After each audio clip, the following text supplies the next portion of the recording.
합니다. 믿음으로 예수 그리스도 우리 주님을 따라가는 우리 모든 성도님들 되시길 예수님의 이름으로 축복합니다. 6월 첫 주입니다. 시간이 왜 이렇게 빨리 가죠?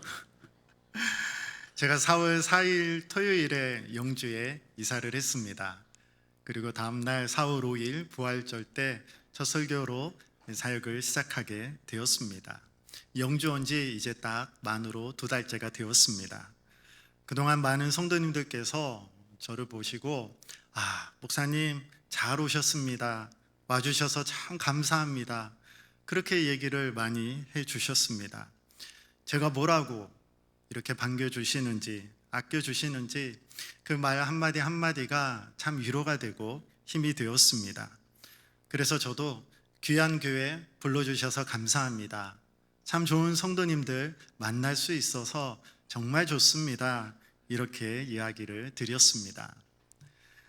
관계라는 것이 어느 한쪽만 잘한다고 되는 것이 아니라는 걸 우리는 알고 있습니다.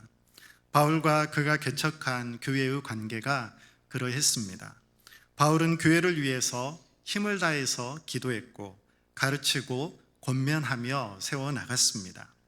교회 또한 바울과 협력해서 힘을 다해 돕고 마음을 다해서 섬겼습니다. 에베소서 2장 22절 말씀에 바울은 이것을 그리스도 예수 안에서 함께 지어져 가느니라 이렇게 표현을 하고 있습니다. 제가 잘나서 완벽해서 능력이 좋아서 이 자리에 선 것이 아닙니다. 한 교회를 담임해 나가는 것이 처음이고 영주 땅도 처음이고 모든 것이 처음인 경험도 능력도 부족한 사람입니다. 그러나 교회의 머리가 되신 예수님께서 불러주셨음을 믿고 하나님 기쁘신 뜻을 이루어 가기 위해 서게 되었습니다. 부족한 모습이 많이 있겠지만 인내해 주시고 또 믿어주시고 기도해 주시고 격려해 주시고 말씀을 듣고 아멘으로 화답해 주시고 또 말씀 붙잡고 순종으로 살아가시기를 부탁드립니다.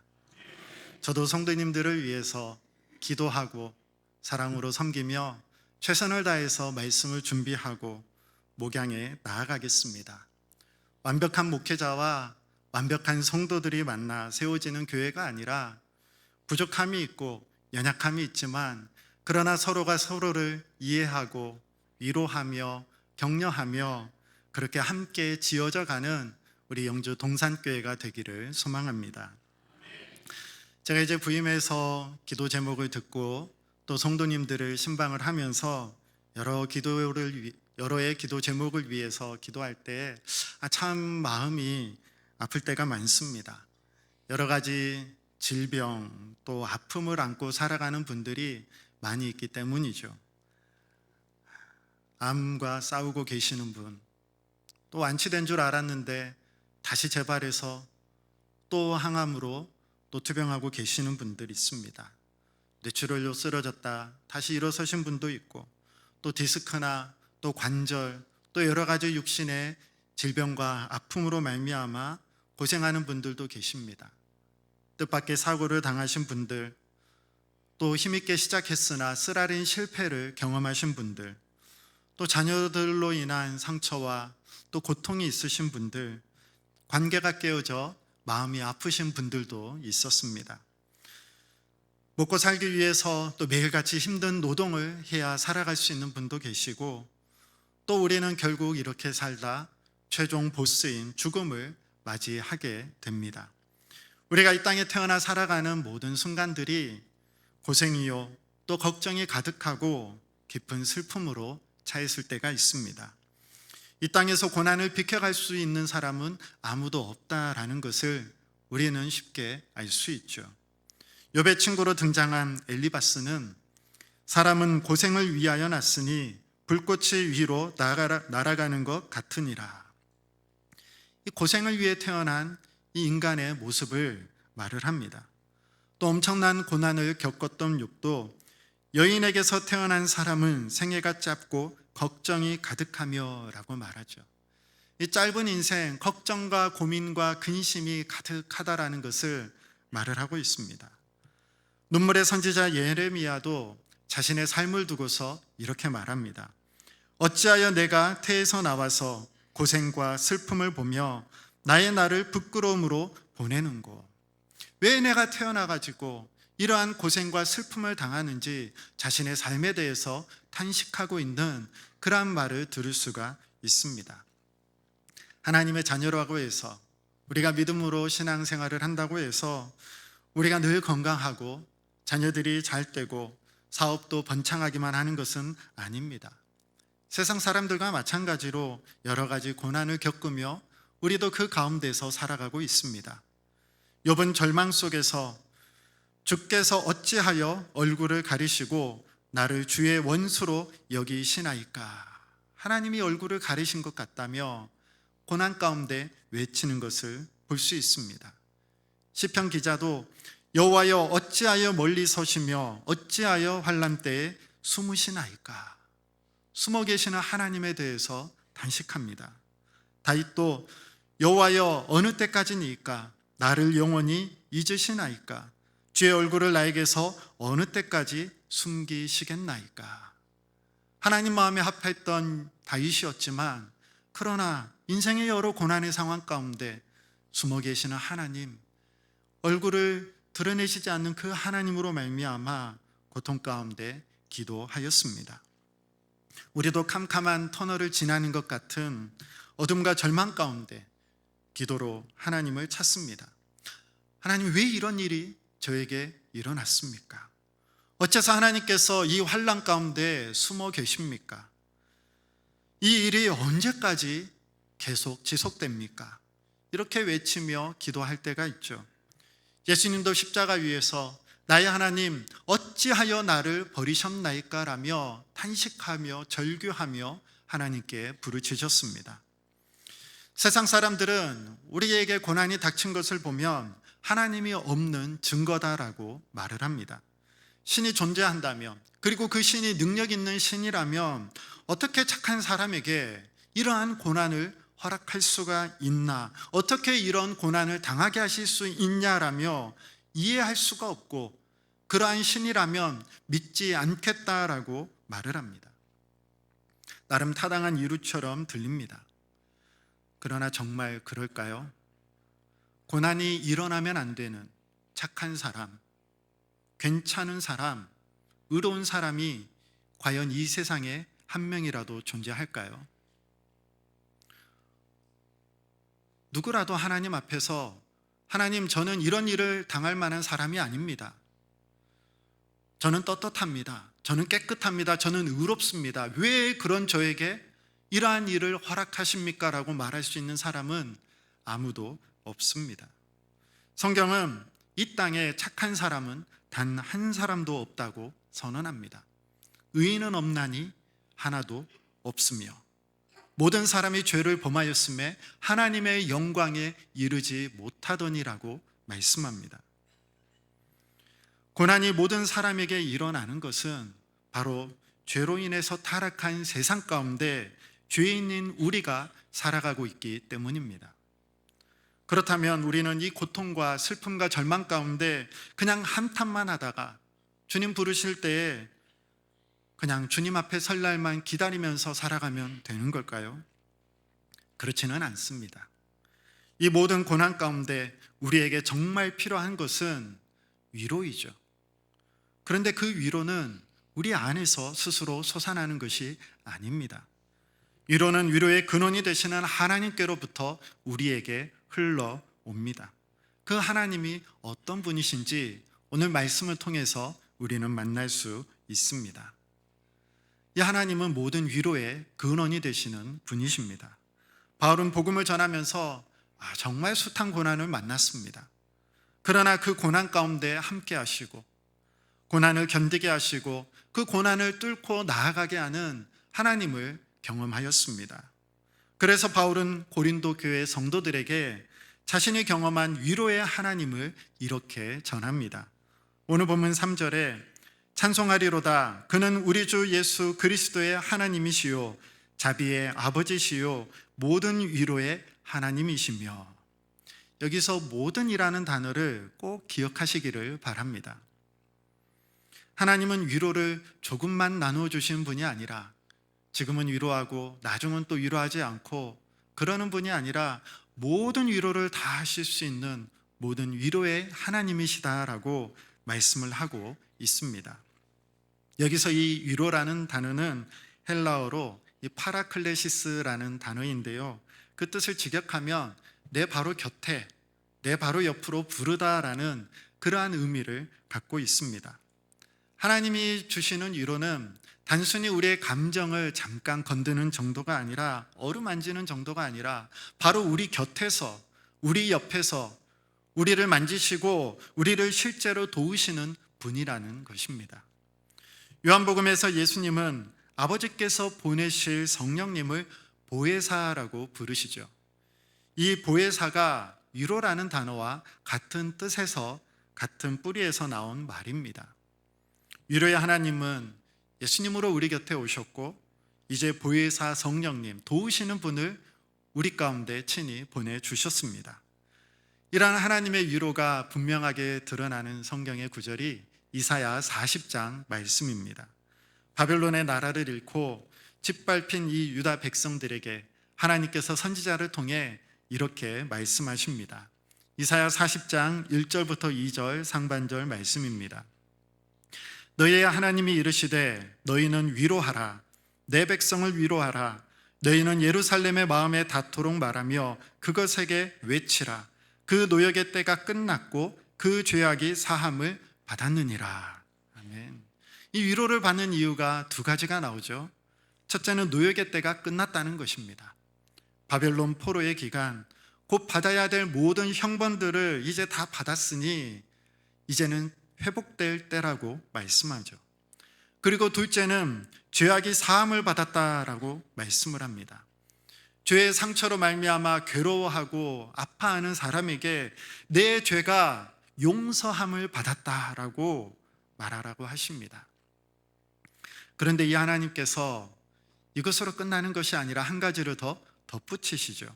그냥 위로하는 것이 아니라 마음에 닿도록 외치라.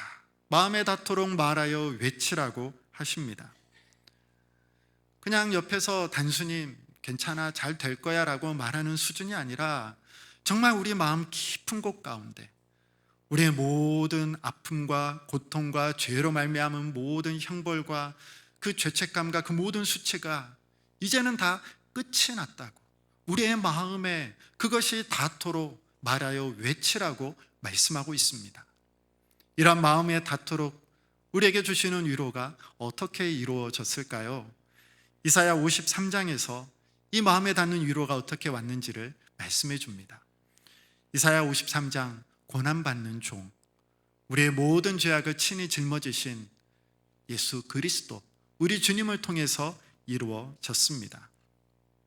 위로하시는 하나님은 멀리서 말씀만 하시는 것이 아니라 임마누엘로 친히 우리 곁에 오셨습니다. 그리고 말씀하죠. 수고하고 무거운 짐진 자들아 다 내게로 오라. 내가 너희를 쉬게 하리라. 이렇게 말씀하시고 또 하나님께서 그들의 눈에서 모든 눈물을 씻어 주실 것임이라. 이 약속으로 말씀해 주십니다. 하나님의 위로가 예수님을 통해서 우리에게 친히 찾아왔습니다. 우리 스스로 해결할 수 없는 죄의 문제로 무거운 짐을 지고 눈물 흘릴 수밖에 없지만 예수님께서 십자가를 지심으로 우리의 모든 죄가 용서함을 받았고 그 죄의 짐이, 모든 고난의 근원이 되는 죄의 짐이 벗겨졌습니다. 가득한 죄가 깨끗이 사함을 받았습니다. 마르지 않던 눈물이 씻겨졌습니다.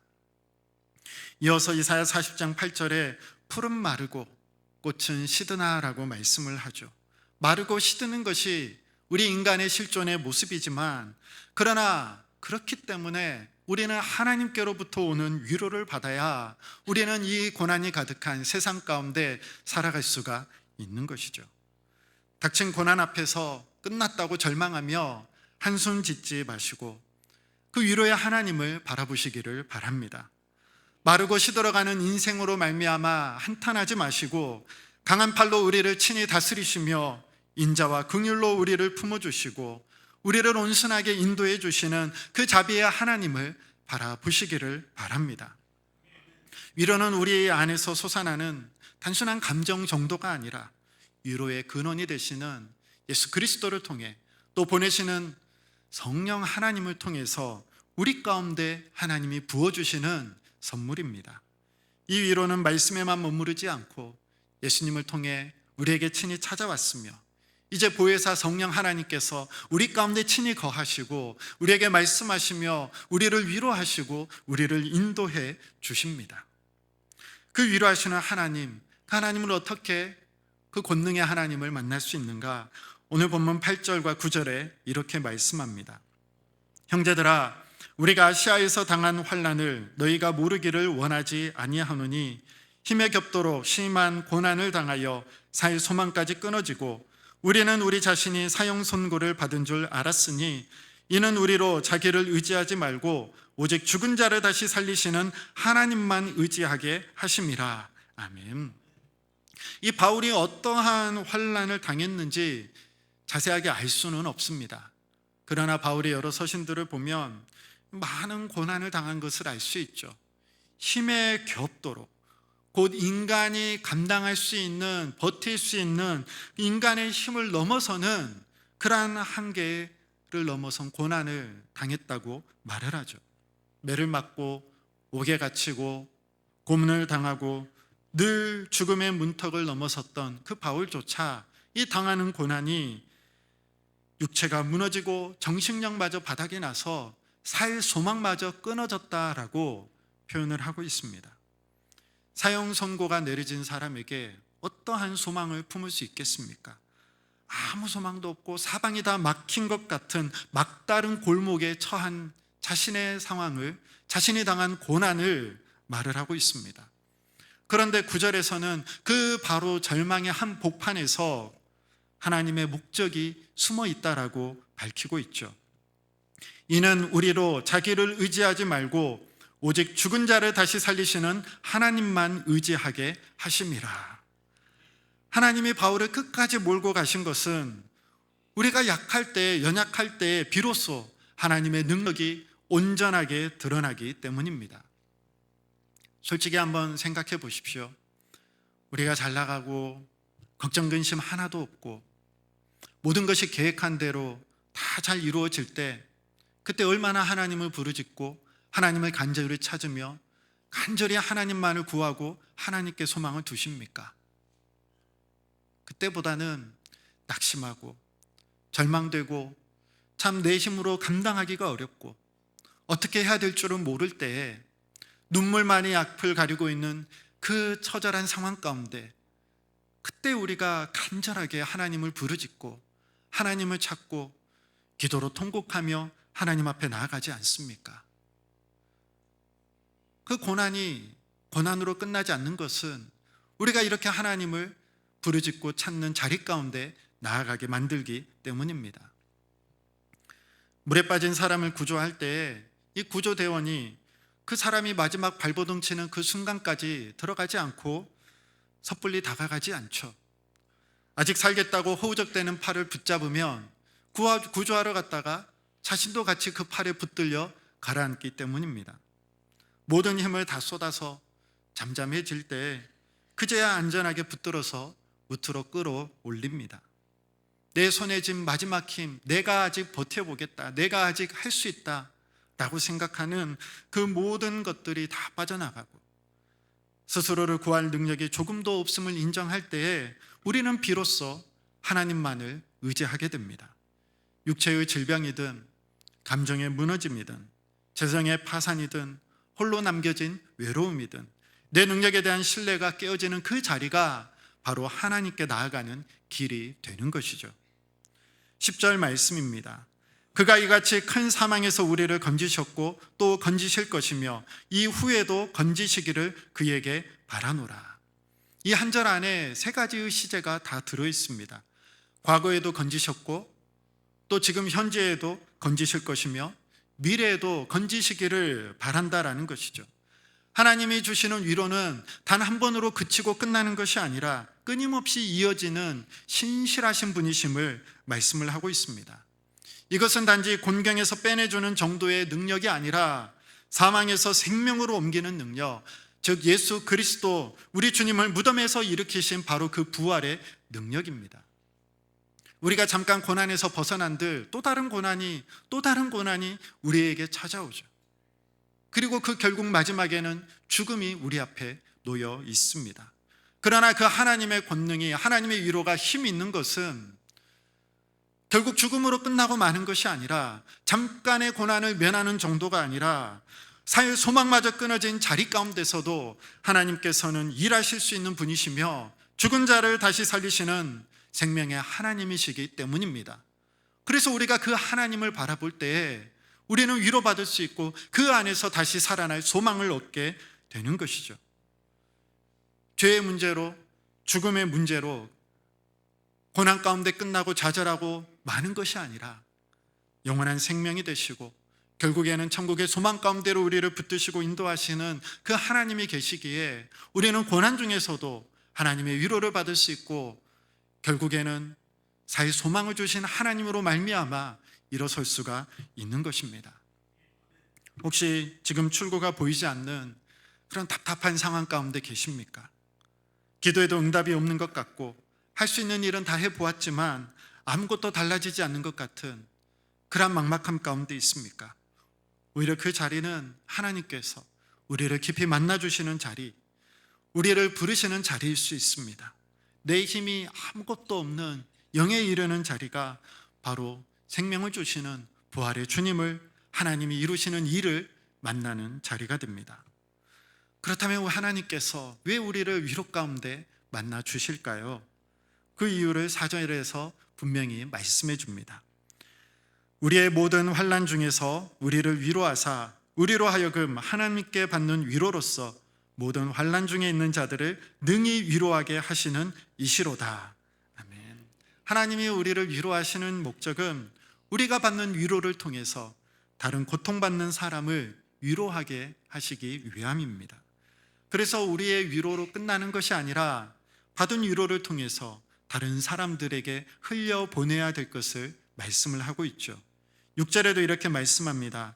우리가 환난 당하는 것도 너희가 위로와 구원을 받게 하려는 것이요, 우리의 고난조차도 다른 사람들의 위로를 위한 것이다 말씀을 하고 있습니다. 그러니 고난으로 인해서 하나님의 위로를 구하고 있습니까? 한 가지를 더 기도하시기 바랍니다. 하나님, 나의 고난이, 나의 질병이, 나의 아픔이, 나의 문제가 나에게서 끝나는 것이 아니라 환난 가운데 있는, 같은 처지에 있는 다른 사람들을 위로하게 하옵소서. 위로가 필요한 이들이 나를 통해서 하나님을 바라보게 되는 그러한 통로로 사용하여 주옵소서.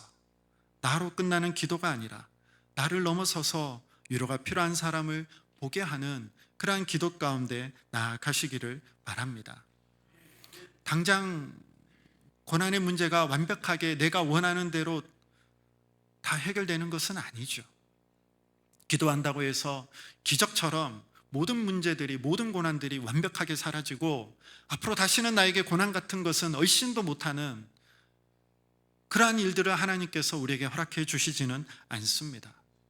중요한 것은 그 고난 가운데서 하나님께서 우리를 위로하시고 우리 곁에 친히 찾아와 주시고 우리의 마음을 어루어 만져주시고 이를 통해서 서로가 서로를 위로하며 이를 통해 하나님의 위로하심을 경험하게 하고 공동체를 세워 가신다는 것입니다. 우리가 고난받는 것으로 끝나는 것이 아니라 우리 주변에 또 다른 고난받는 자들, 우리가 찾아가서 위로할 때 우리가 주는 그 위로가, 하나님으로부터 받아주는 우리의 위로가 그 사람에게는 또 다른 하나님으로부터 받는 위로가 되는 것이죠. 당장 문제가 없어지지는 않지만 그러나 그 사람을 통해 내 마음을 만져주시고 나를 위해 기도하는, 내 짐을 같이 져주는 그 성도를 통해 위로를 경험하며 하나님께 감사로 나아가며 나도 또 다른 위로로 다른 사람들을 품고 나아갈 수가 있는 것입니다. 높은 특교회를 세우신 김동호 목사님 아실 것입니다. 목사님은 2019년에 폐암 진단을 받고 힘겨운 투병을 시작하였습니다. 그러다가 날마다 기가 막힌 새벽, 줄여서 날기새라는 유튜브 채널을 운영을 하셨습니다. 그 채널을 운영하신 이유가 이 암으로 투병하는 사람들이 얼마나 많은지, 얼마나 고통 가운데 있는지 자신이 암에 걸려보니 알겠다라는 거예요. 그래서 그 사람들을 위로하기 위해서, 함께 이겨나가기 위해서 내가 할 수 있는 일 무엇인지 찾다가 방송을 시작하게 되었다고 이야기를 하셨습니다. 이후에도 폐암으로, 또 전립선암으로, 갑상선암까지 추가로 진단을 받으면서도 계속해서 많은 사람들에게 자신이 만난 그 가운데서도 위로해 주시는 하나님을 전하였습니다. 한 번은 암으로 인해서 수술대 위에 올라가는데 이 기독교 병원이었어요. 그 수술대 위에 이사야 41장 10절 말씀이 적혀져 있는 것을 보았답니다. 두려워하지 말라, 내가 너와 함께함이라. 놀라지 말라, 나는 내 하나님이 됨이라. 내가 너를 굳세게 하리라. 참으로 너를 도와주리라. 참으로 나의 의로운 오른손으로 너를 붙들리라. 이 말씀이 얼마나 크게 위로가 되었고 힘이 되었는지 모르겠다, 이렇게 경험을 고백하셨습니다. 그러면서 그 받은 위로로 그때 만난 하나님에 대해서 다른 많은 사람들에게 오늘 또 위로를 전하고 있습니다. 오늘 제가 들어가 보니 2182번째 날기새 방송을 하고 계시더라고요. 이를 통해 많은 암 환자와 가족들, 많은 사람들을 위로하고 계십니다.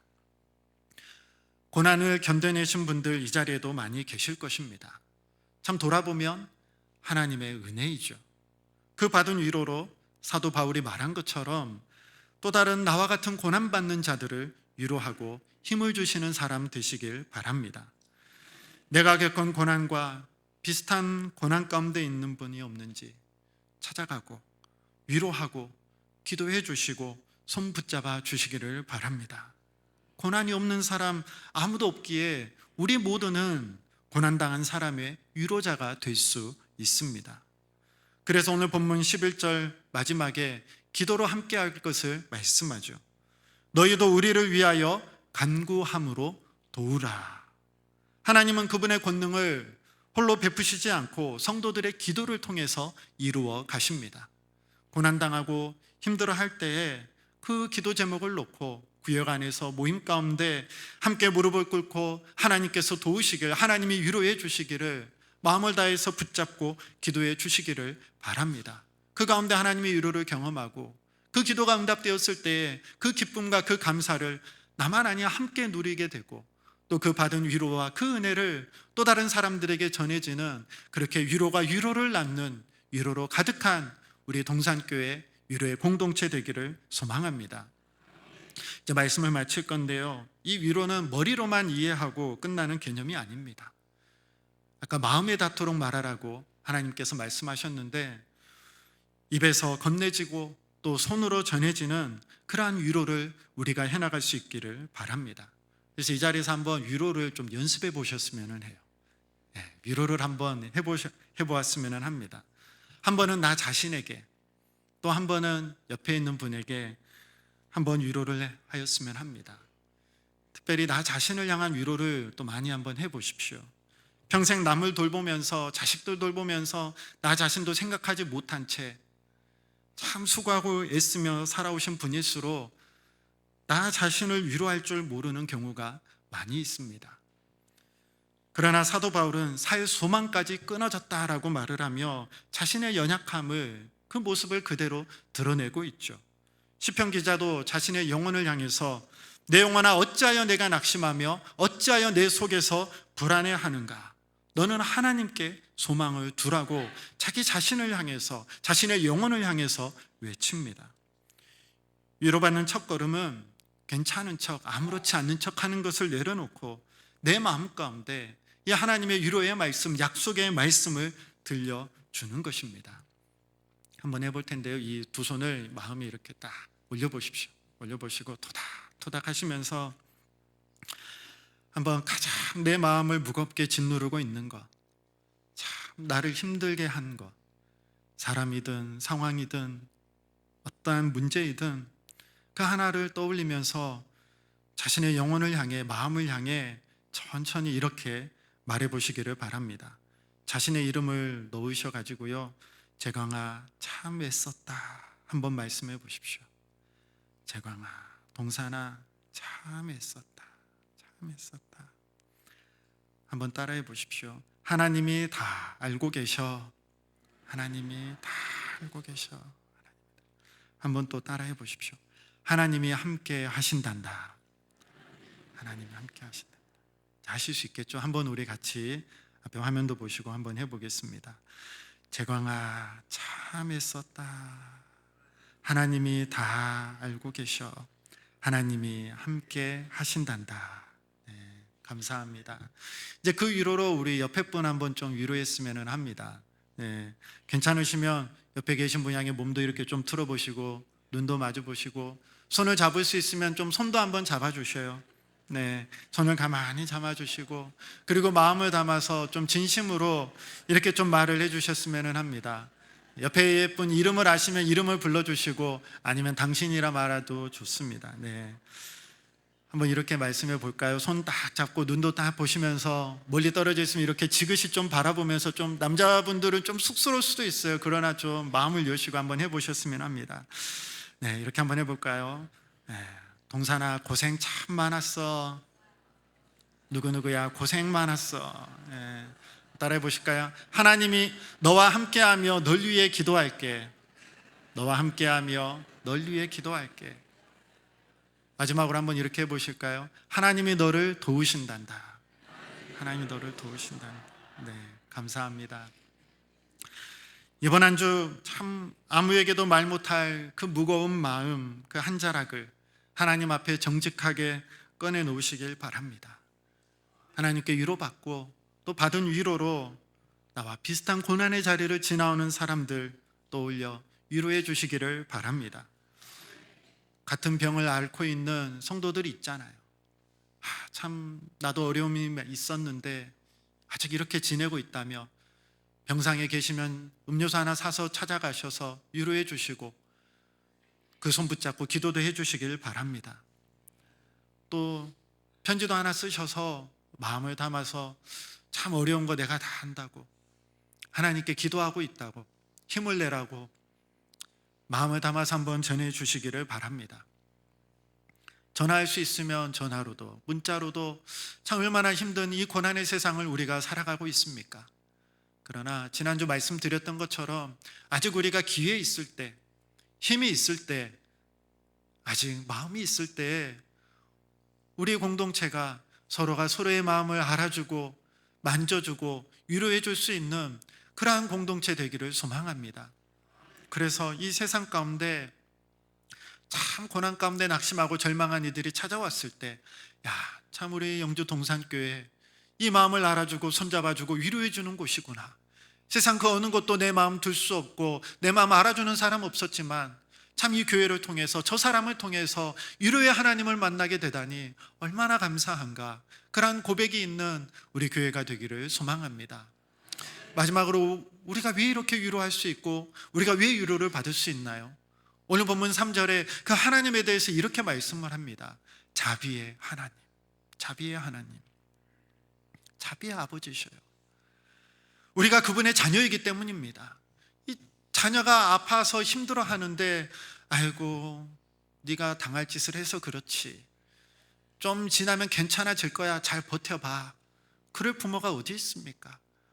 꼭 끌어안아주고 괜찮다 말해주고 토닥여주고 어떻게 해서든지 그 옆에서 함께 해주는 것이 부모 아닙니까?